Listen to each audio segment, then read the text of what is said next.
Assalamualaikum students, my name is Muhammad Asim Shkil and I am here to teach you grade 9th mathematics. So welcome to our YouTube channel Online Science Lectures and Literature. So कैसे हैं आप सब? उम्मीद करता हूँ आप सब बखैरियत आफियत से होंगे.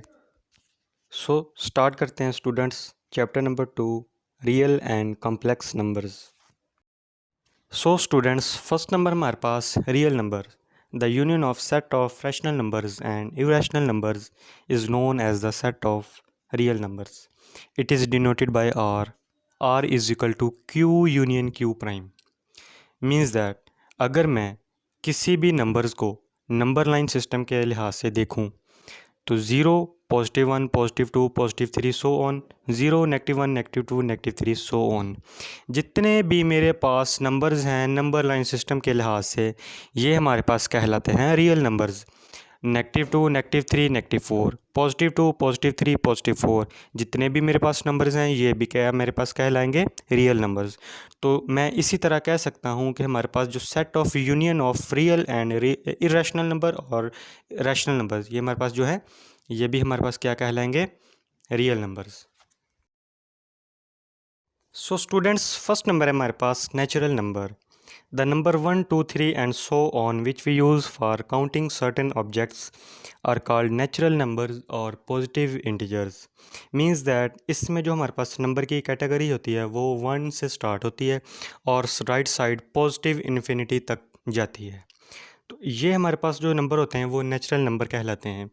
ये पॉजिटिव होते हैं और इनको डिनोट किया जाता है कैपिटल एन के साथ. कैपिटल एन जो इसका सिंबल है इसको हम कहते हैं natural numbers. N is equal to 1, 2, 3 and so on. That are positive numbers that are called natural numbers. If we include 0 in the set of natural numbers, the resulting set is the set of whole numbers. Means that अगर हम natural number में zero add कर दें तो वो जो number हमारे पास set बनेंगे उसको हम कहेंगे होल नंबर्स. याद रखना है आपने students, natural number is start always and always 1 and whole number is start 0. तो नेचुरल नंबर में अगर हम ज़ीरो ऐड कर दें तो ज़ीरो से लेकर पॉजिटिव नंबर्स जितने हमारे पास होंगे इन्फिनिटी तक वो किस केस में कहलाएंगे होल नंबर्स. तो natural number start 1 and whole number start 0. तो it is denoted by W. W is equal to 0, 1, 2, 3, 4, 5 and so on. ये हमारे पास नंबर होल नंबर कहलाते हैं. So students, set of integers consist of positive integers 0 and negative integers is called integers.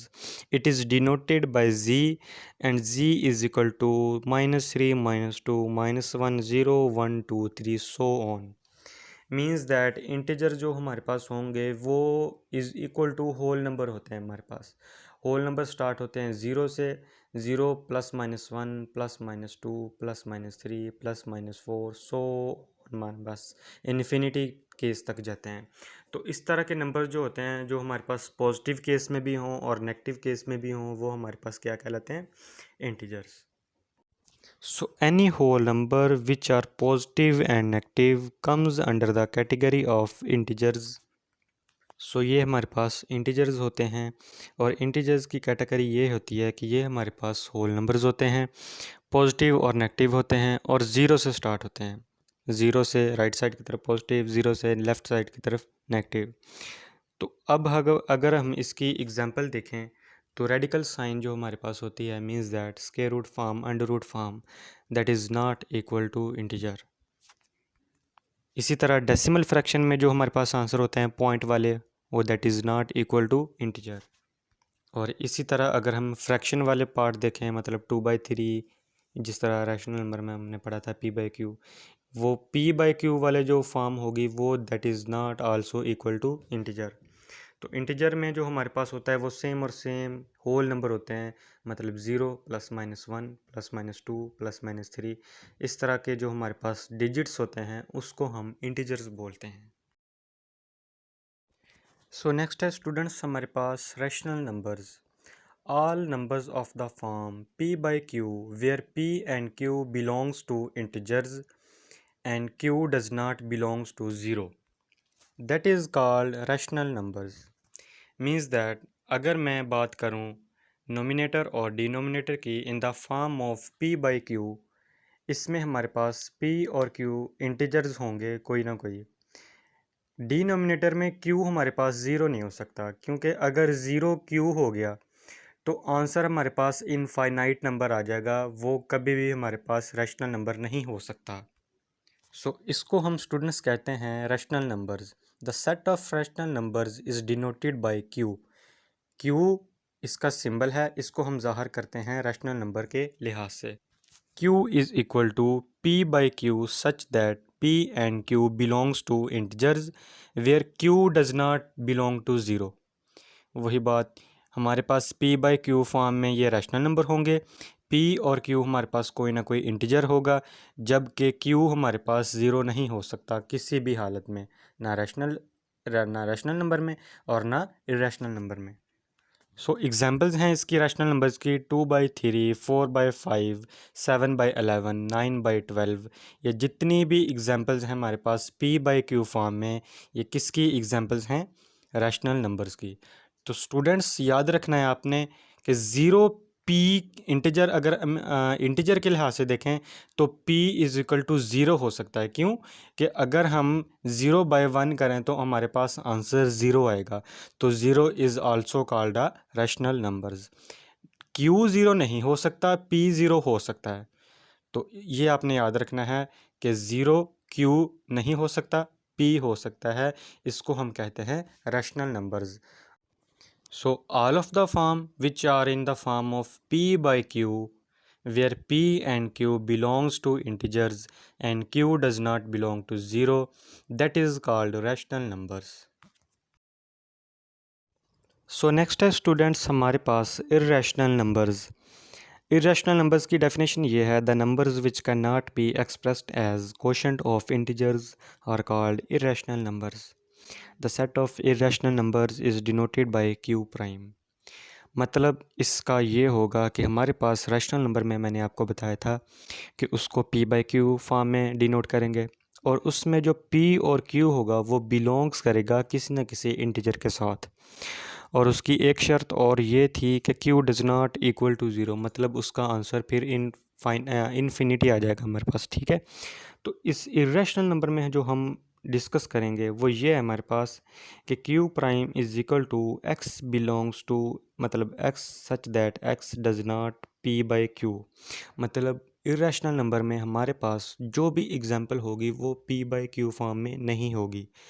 Example देख लेते हैं, अगर हम √2 की बात करें, √3 की बात करें, √5 की बात करें, √7 की बात करें, तो ये जितनी भी एग्जांपल्स हैं हमारे पास, ये सब की सब इरेशनल नंबर केस में आती हैं। तो √4 जो होगा वो इरेशनल नंबर नहीं होगा। क्यों? क्योंकि √4 जो है हमारे पास is equal to positive negative 2 answer देता है। तो पॉजिटिव नेगेटिव 2 आंसर जो है हमारे पास ये रैशनल नंबर में काउंट किया जाएगा। तो ये हमारे पास एग्जांपल्स थी इरेशनल नंबर्स की, और इसमें p और q जो है हमारे पास वो बिलोंग करेंगे किसी न किसी इंटीजर्स के साथ। ठीक है जी, और q does not belongs to zero, मतलब इसमें भी q हमारे पास ज़ीरो नहीं होता। तो इस सेट को हम कहते हैं इरेशनल नंबर्स।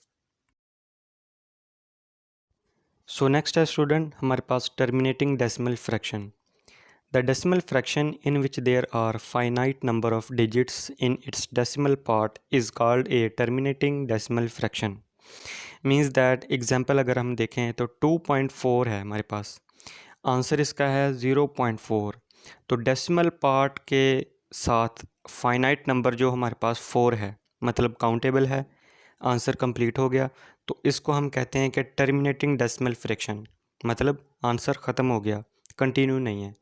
तो इसी तरह नेक्स्ट एग्जांपल है हमारे पास 3/8, तो इसका आंसर हमारे पास है 0.375, मतलब डेसिमल पार्ट के अलावा 375 फाइनाइट नंबर है, काउंटेबल भी है, तो मतलब कंटिन्यूसली नहीं चल रहा आंसर, तो ये इसका मतलब है ये टर्मिनेटिंग डेसिमल फ्रैक्शन कहलाएगा।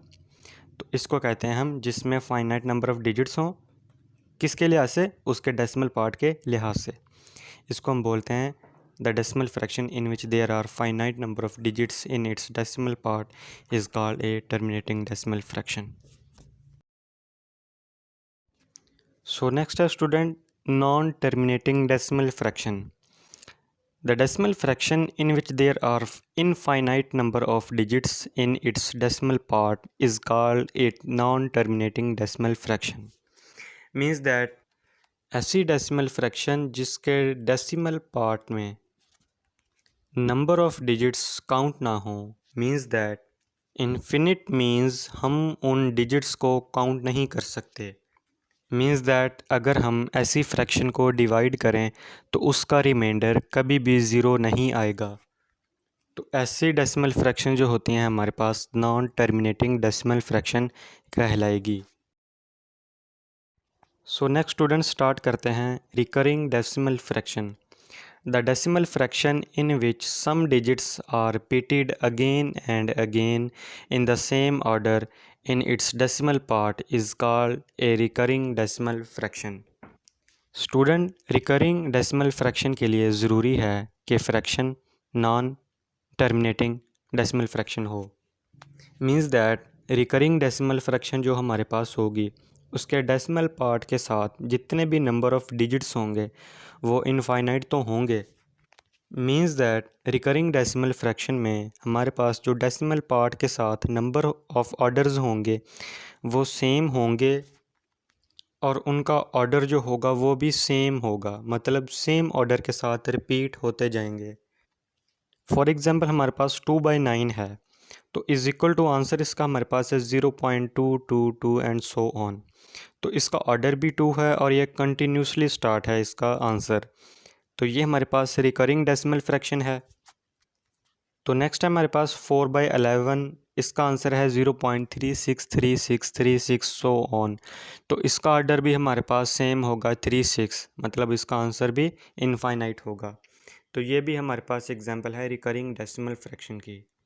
सो फर्स्ट एग्जांपल थी हमारे पास 2/9, इसका answer 0.222 and so on. And next example हमारे पास 4/11, इसका आंसर 0.363636 एंड सो ऑन।